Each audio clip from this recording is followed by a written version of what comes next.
Hello everyone and welcome back to the Blackfoot Book Club and another volume of my essential film reviews collection. Thanks for being there. This edition is dedicated for my brother Andy, and I hope he sees it sometime. Darren Aronofsky's fourth film, written by Robert D Siegel, was his most critically acclaimed before Black Swan, with two rightly acclaimed and Oscar-nominated performances for his leads. However, and going against perceived wisdom, this is for me the weakest of his 6 films to date, and the least stylised, with his own directorial imprint. That's not to say it's a bad film, just the least Aronofsky-styled film to date. The film follows a standard linear timeline, following a glossy opening credits recounting the glory days of wrestling in the 1980s, of headlining Madison Square Garden to huge adoring crowds, and a sport reaching its zenith in popularity. 20 years later, we find Randy the Ram Robinson, Mickey Rourke, for the first time. Hunched over in pain in a small dressing room, we never see his face, just his broken or at near breaking point body. We still don't see his face or a clear view of the Ram. He insists upon being called Ram or Randy, and always a nod towards his professional persona, as he signs autographs for ardent fans awaiting his departure.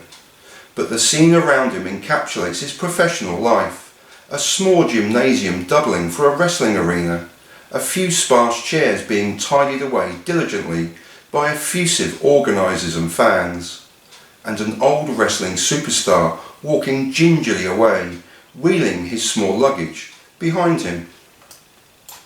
The opening act in this standard 3-act piece of 109 minutes layers Randy's current life together in small, discrete segments, and it's here where Mickey Rourke triumphs.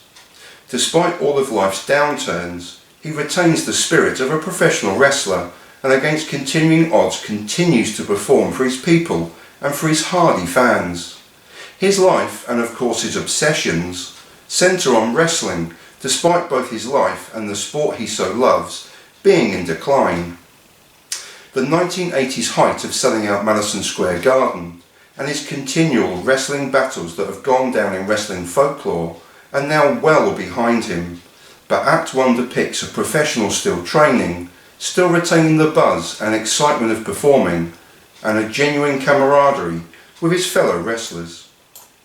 What's immediately evident is a virtuoso performance from Mickey Rourke, brilliantly bringing to life a jaded professional sportsman obsessing to the very end in a sport that envelops him.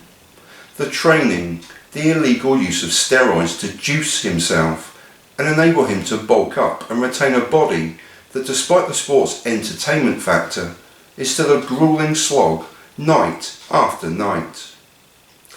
His preparation is meticulous and obsessive in every regard, from the training to the body preparation pre-fight, the taping of hands, legs and arms, to the agreeing of spots or agreed moves with his fellow wrestlers to ensure the entertainment of the fight is the greatest possible for both themselves and their legion of devoted fans.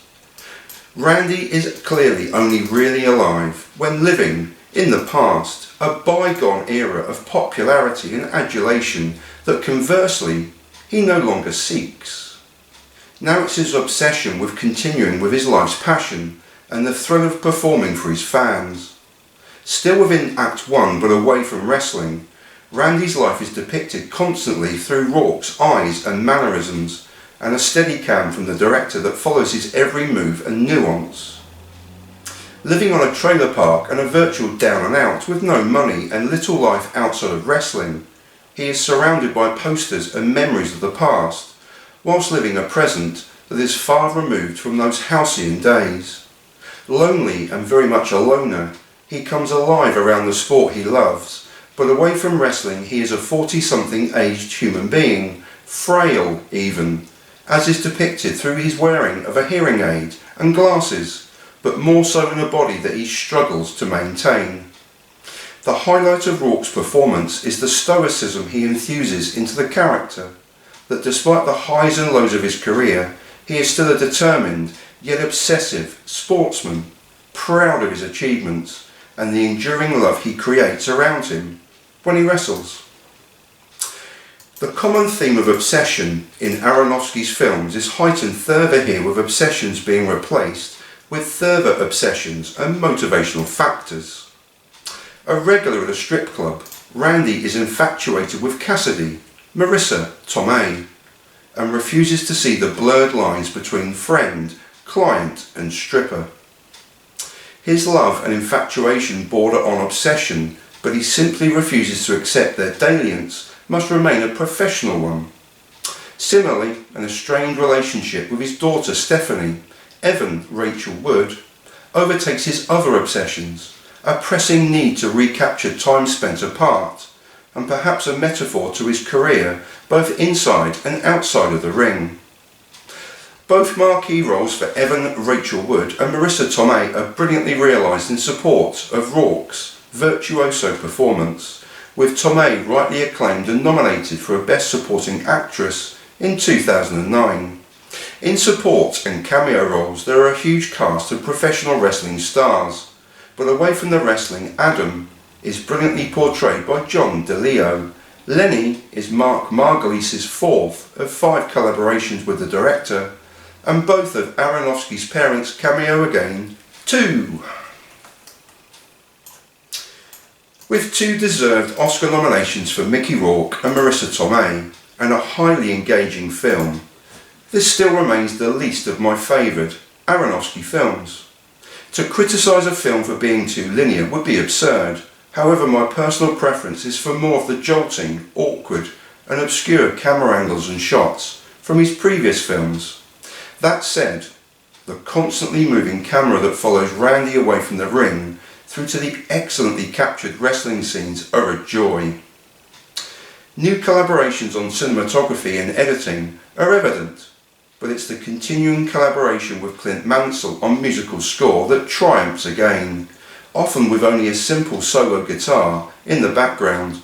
The film is also brilliantly soundtracked by Guns N' Roses, Slaughter, Cinderella and Rat Attack, amongst many, many others. The film also closes with Bruce Springsteen's eponymous and haunting song The Wrestler, and which fits the film perfectly. For my brother, Andy. And that was The Wrestler, directed by Darren Aronofsky. And I'll leave you in peace and in solidarity. And I thank you so much for watching. Please be careful out there, everyone. Peace.